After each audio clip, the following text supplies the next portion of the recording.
জামা বদলানোর মুহূর্তেই হঠাৎ টের পেলাম দরজার ওপাশে কারো উপস্থিতি। এক ঝটকায় তাকে ঘরের ভেতরে নিয়ে এলাম।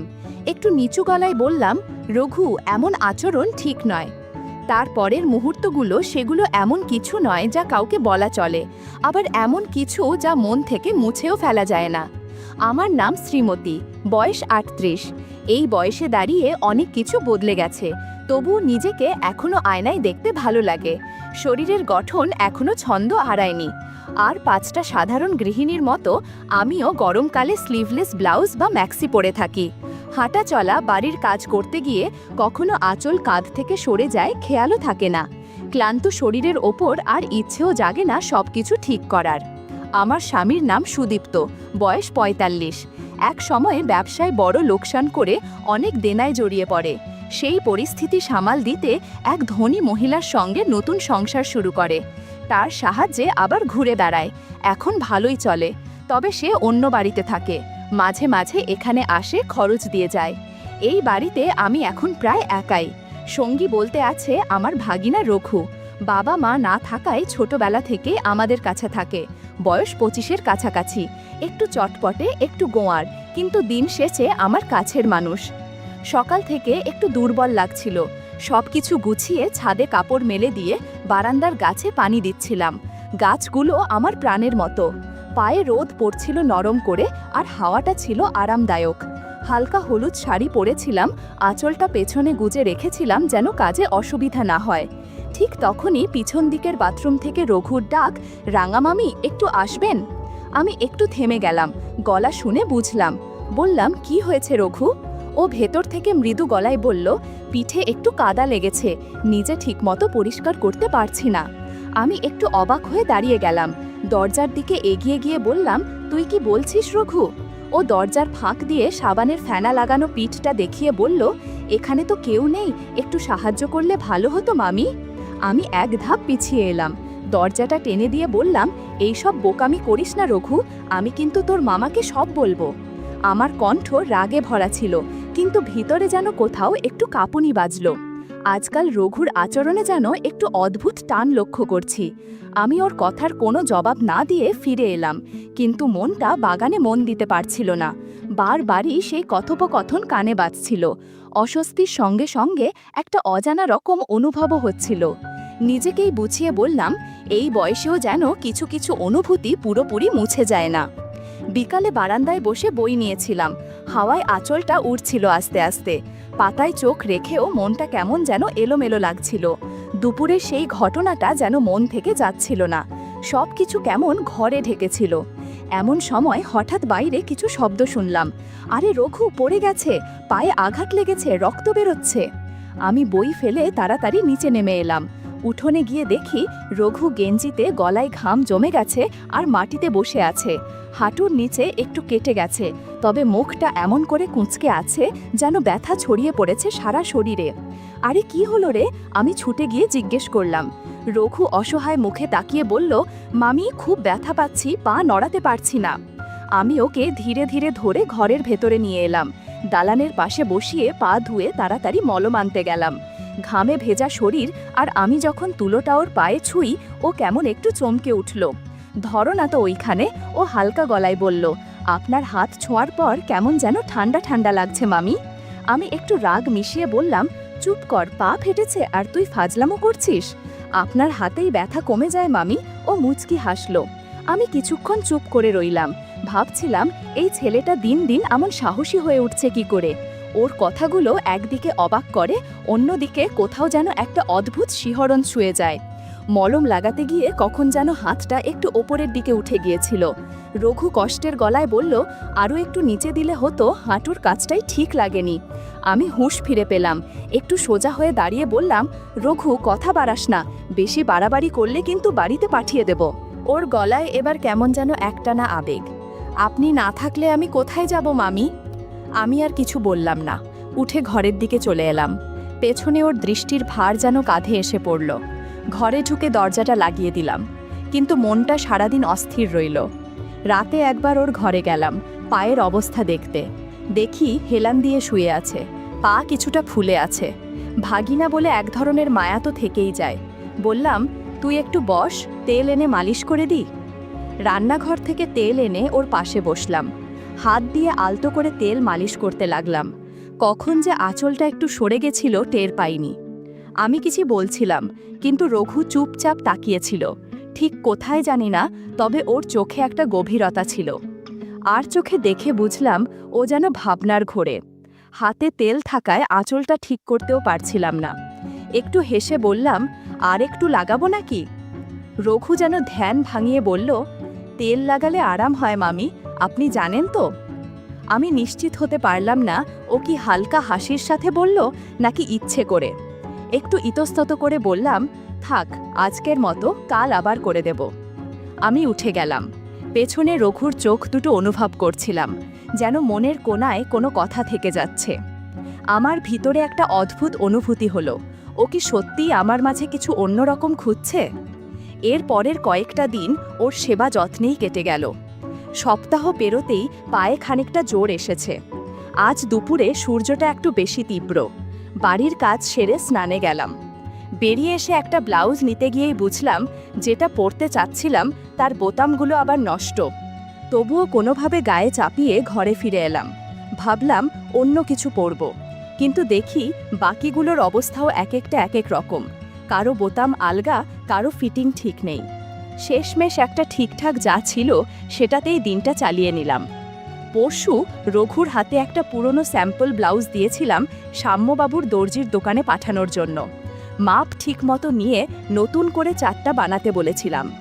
আজ দুপুরেই বলেছিলেন নিতে আসতে, তাই হালকা গুছিয়ে একটা গোলাপি সুতির শাড়ি পরে নিলাম, সঙ্গে ম্যাচিং ফিটিং ব্লাউজ। রোদ ছিল কড়া, কিন্তু পাতলা কাপড়ের কারণে কিছুটা আরাম লাগছিল। দর্জির দোকানটা ছোট, তবে সাম্যবাবু খুব মনোযোগী মানুষ।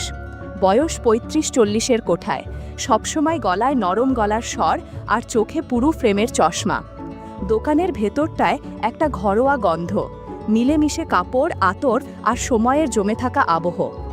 আমি ঢুকতেই উনি তাকালেন, একটু মৃদু হাসি হেসে বললেন, আহা রাঙা মামি, গোলাপি রংটা আপনাকে যেন আলাদাই মানায়। আমি হেসে বললাম, আপনি এখন রং নিয়েও কথা বলেন?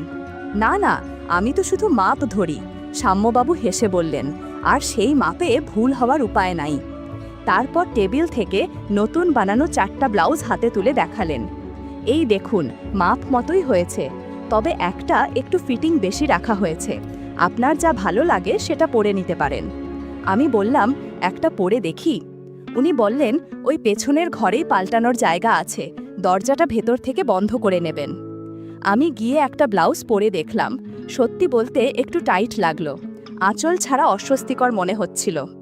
বেরিয়ে এসে বললাম, এইটা মনে হয় একটু বেশি আটসাট হয়ে গেছে না? সাম্যবাবু চোখ নামিয়ে বললেন, হয়তো ওই মাপটাই ভুলে গেছিলাম, তবে অনেকে বলেন এ ধরনের ফিটিংয়ে বেশ পরিপাটি লাগে। একটু থেমে আবার বললেন, আপনার যেমন ভারসাম্যপূর্ণ গড়ন, সেখানে এসব ডিজাইন বেশ মানিয়ে যায়। আমি কিছু বলিনি। সাম্যবাবুর কথাগুলো খুব জোরালো কিছু ছিল না, তবুও মনে হলো কোথাও যেন একটু অস্বস্তি জমে রইল। 4টা ব্লাউজ নিঃশব্দে হাতে নিয়ে বেরিয়ে এলাম। পেছন থেকে উনি বললেন, কোনো সময় যদি কিছু ঠিকঠাক না লাগে জানাবেন রাঙামামি, আমি দেখে দেব। রাস্তা দিয়ে হাঁটতে হাঁটতে মনে হচ্ছিল আমার উপস্থিতি হয়তো কারো কারো চোখে একটু আলাদা অর্থ বহন করে, আর আমি কিছু না বলেই সেই অনুভূতির মাঝখান দিয়ে হাঁটছি শুধু নিজের মতো করে। সকাল থেকেই রঘু জেদ ধরেছে, মামি সিনেমায় চলেন না, শাকিব খানের তাণ্ডব এসেছে, দেখলে আপনার মনটাই ভালো হয়ে যাবে। প্রথমে না করেছিলাম, কিন্তু ওর চাহনি আর মন খারাপ করা মুখ দেখে শেষমেশ রাজি হলাম। ভাবলাম অনেক দিন পর বাড়ির বাইরে একটু বেরোবো, খারাপ কি, নিজেকেই যেন একটু বদলে নেওয়ার সুযোগ। একটা হালকা সবুজ সুতির শাড়ি পরে নিয়েছিলাম, পাতলা রঙের ছাপা, সঙ্গে সালোয়ার আর গলায় এক ফালি হালকা ওড়না। গরমের দিনে বেশ আরামদায়ক ছিল। রঘু আজকাল একটু স্টাইল ধরে, পরেছে হালকা নীল জিন্স আর ফিনফিনে গেঞ্জি, চুলটাও যেন বিশেষভাবে সাজিয়ে এসেছে। সিনেমা হলে পৌঁছে দেখি বেশ ভিড় জমেছে। চারপাশে লোকের ভিড় ঠেলে রঘু আমার হাত ধরে টান দিয়ে এগিয়ে গেল টিকিট লাইনের দিকে। ভিড়ের মাঝে একটু একটু করে ঠেলে নিয়ে চলেছে আমাকে। কিছুটা অস্বস্তি হচ্ছিল, তাই একটু পিছিয়ে দাঁড়াতে চাইছিলাম। রঘুর কণ্ঠে শুনলাম, এই ভিড়ে হারিয়ে যাবেন মামি, আমার কাছেই থাকেন। টিকিট হাতে পেয়ে দেখি সিট পড়েছে একদম পেছনের সারিতে। হলের ভেতর ঢুকতেই চোখ সয়ে যেতে সময় লাগলো। বাতাস ঠান্ডা আর চারপাশটা হালকা আলো আধারিতে ঢাকা। আমরা পাশাপাশি বসে পড়লাম। চারপাশে হাসির আওয়াজ, ফিসফাস আর সিনেমার পর্দায় দ্রুত কাটা সংলাপ। ছবির শুরুটা ছিল জমকালো নাচ, গান, রঙিন দৃশ্য। আমি পর্দার দিকেই মনোযোগ দিয়েছিলাম। কিছুক্ষণ পরে টের পেলাম রঘুর হাত আমার হাতের কাছাকাছি এসে গেছে। হয়তো সিটের জায়গা কম ছিল বা হয়তো ভিড়ের কারণে কাছাকাছি বসা। তবুও একটু সরে বসলাম। রঘু আর কিছু বলল না, কিন্তু আমি অনুভব করছিলাম চারপাশের নীরবতা যেন ধীরে ধীরে একটু ভারী হয়ে উঠছে। একটা গান শুরু হলো, একটু ধীর লয়ে, আবেগ ঘন। সেই মুহূর্তে আমার মন যেন সিনেমার ভেতরের গল্প ছাপিয়ে নিজের ভেতরেই ঢুকে পড়ছিল। চোখে আলো আর মনের ভেতর কিছু অচেনা সাড়া। রঘুর নিঃশ্বাসের শব্দ আমার খুব কাছে মনে হচ্ছিল, যদিও সে কিছু বলল না। আমিও চুপ করে থাকলাম। মাঝে মাঝে অন্ধকারে এমন অনুভূতি হয় যা আলোয় প্রকাশ পায় না, কেবল মনে থেকে যায়। আমি ধীরে গলায় বললাম, রঘু, সিনেমা দেখতে এসেছি, অন্য কিছু নয়। ও কিছু বলল না, শুধু এক মুহূর্তে হাতটা টেনে নিল নিজের কোলের কাছে। ছবির শেষে আলো জ্বলে উঠল। আমি একটু তাড়াতাড়ি উঠে দাঁড়ালাম, মুখটা নিচু করে বাইরে বেরিয়ে এলাম। রঘু আগেই জানিয়েছিল বাইকে চলে যাবে, আমাকে বাসে বা রিকশায় ফিরতে হবে। হল থেকে বেরিয়ে এসে দেখি চারপাশে যেন শহরটাই অন্যরকম। হঠাৎ আকাশ কালো হয়ে এলো আর মিনিট দুয়েকের মধ্যে শুরু হয়ে গেল ঝমঝমে বৃষ্টি। এক হাতে ওড়না মাথায় টেনে ধরে রাস্তার পাশে দাঁড়িয়ে রইলাম। রিকশা বা ট্যাক্সি কিছুই চোখে পড়ছিল না। মনটাও কেমন অস্থির হয়ে উঠল। বাড়ি ফিরতেই হবে, ভিজলে তো জ্বর এসে যাবে। ঠিক তখনই একটা লোকাল বাস এসে থামলো। চিন্তা না করে উঠে পড়লাম। বাসে উঠে বুঝলাম জায়গা নেই, আর ভিড় এত বেশি যে নিজেকে ঠিকমতো সামলানো যাচ্ছে না। যে যেভাবে পারছে দাঁড়িয়ে আছে। আমিও আঁচল সামলে কোনো রকমে দাঁড়িয়ে রইলাম, হাতে ঠান্ডা, মনটা থমথমে। কখন যেন শহরটা অনেক বড় লাগছিল আর আমি অনেক ছোট। কিছুক্ষণ পর বুঝলাম আশপাশের মানুষের দৃষ্টি যেন আমাকে ঘিরে ফেলেছে। পেছন থেকে বাসের হেল্পার এসে বলল, দিদি, বারুইপুর পর্যন্ত 30 টাকা। আমি ব্যাগ থেকে টাকা বের করছিলাম।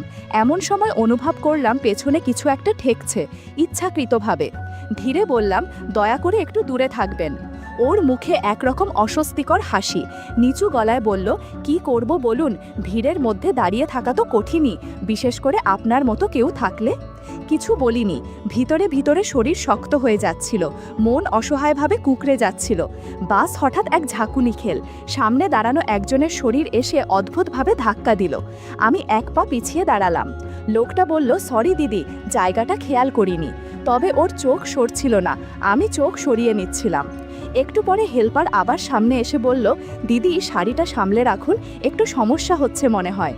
আমি কোনো উত্তর না দিয়ে মুখ ঘুরিয়ে নিলাম। প্রতিটি ঝাঁকুনিতে মনে হচ্ছিল চারপাশে কারো না কারো শরীর ছুঁয়ে যাচ্ছে আমাকে। কেউ কিছু বলছে না, কিন্তু বোঝা যাচ্ছে। একটা সময় মনে হচ্ছিল আমি যেন এক অদৃশ্য দেয়ালে ঠেকে আছি, কোনো সরে যাওয়ার জায়গা নেই, কোনো রক্ষা নেই।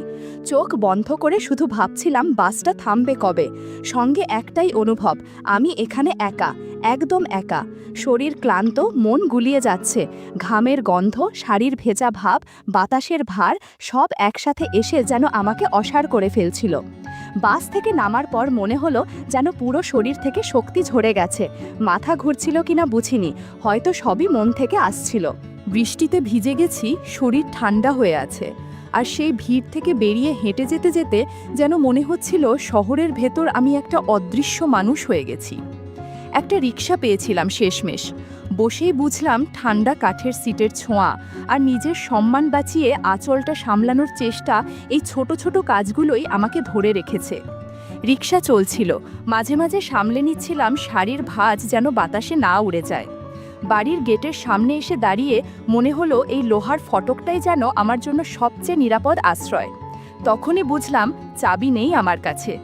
হঠাৎ মনে পড়ল সিনেমা হলে যাওয়ার আগে রঘুর কাছে দিয়েছিলাম চাবিটা। যখন একা বেরিয়ে এসেছিলাম তখন ওকে দেখাই পাইনি, সব মনে পড়ে গেল। আমি ফটকের পাশে সিঁড়ির ধাপে বসে পড়লাম। হাত ভেজা, মাথা নিচু, মন বোঝায় চাপা। কিছু বলার নেই, শুধু অপেক্ষা যেন এই দিনটা শেষ হয়। বৃষ্টি ফোঁটা ফোঁটা করে গায়ে গড়িয়ে পড়ছিল, চুল থেকেও ফোঁটা গড়িয়ে মুখে লেগে যাচ্ছিল।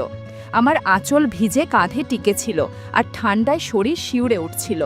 ঠিক সেই সময় পাশ থেকে পরিচিত কণ্ঠ শুনলাম, মামি এতক্ষণ বাইরে দাঁড়িয়েছিলেন রঘু। আমি ওর দিকে তাকালাম। ওর মুখে ছিল একটা অদ্ভুত মিশ্র অনুভূতি, কষ্ট, অস্বস্তি আর সামান্য দুঃখের ছাপ। আমি বললাম, তুই তো সিনেমা হলে ছিলি, চাবিটা তো তোদের কাছেই ছিল, তারপর আমাকে এভাবে একা ফিরে আসতে হলো রঘু।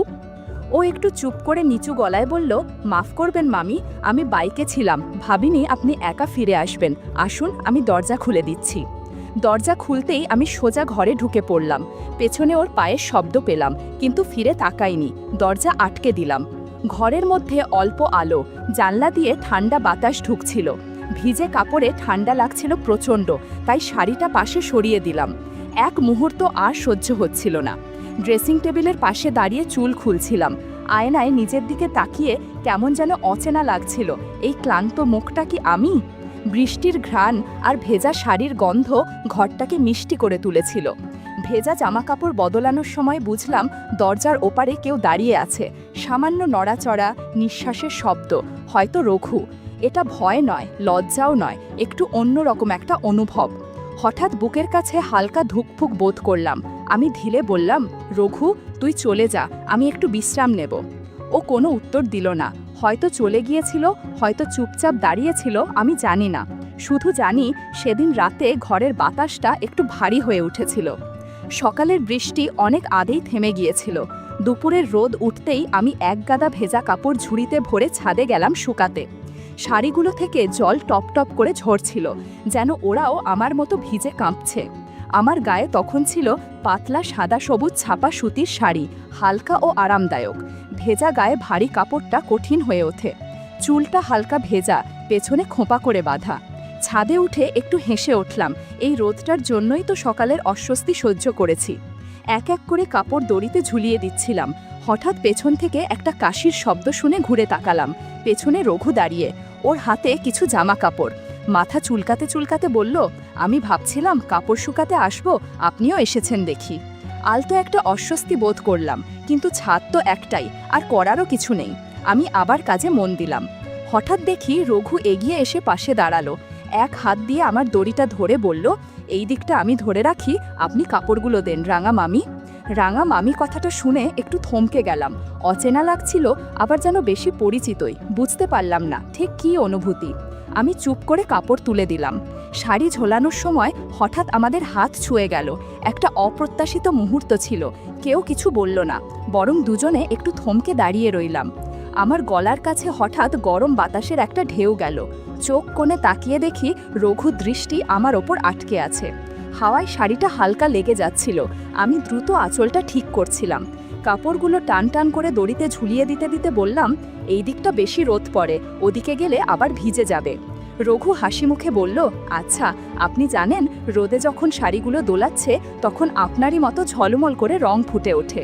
আমি মুখ ঘুরিয়ে রাখলাম, কিন্তু ঠোঁটের কোণে হালকা একটা হাসি ফুটে উঠল। আর ওর দিকে তাকাতে পারলাম না, কিন্তু বুঝতে পারছিলাম ওর চোখ যেন আমার ওপর আটকে আছে। হাওয়াটা একটু বেড়ে গেল, আঁচলটা হঠাৎ উড়ে গিয়ে পেছনে চলে গেল। আমি হাত দিয়ে আঁচলটা সামলাতে গিয়ে পারলাম না ঠিকঠাক। ও পেছন থেকে এসে আস্তে আস্তে আঁচলটা নিয়ে সামলিয়ে দিল। আমি হালকা সরে গেলাম। একপাশে গিয়ে বললাম, ঠিক আছে রঘু, বাকি কাপড়গুলো পরে ঝুলিয়ে দেব, তুই নাম, রোদটা বেশি হয়ে যাচ্ছে। ও একটু থেমে বলল, আপনি তো সকালে ভিজে গিয়েছিলেন, সাবধানে থাকবেন, ঠান্ডা লেগে গেলে অসুস্থ হয়ে পড়বেন। তারপর ধীরে ধীরে ছাদ থেকে নামতে লাগলো। আমি দড়িতে ঝুলানো শেষ শাড়ি নিয়ে ভাবছিলাম, আজকাল ওর চোখে যেন একরকম অন্যরকম ভাব দেখছি, যা আগে দেখিনি। আমি নিজেও কেমন যেন ভাবনায় পড়ে গেলাম।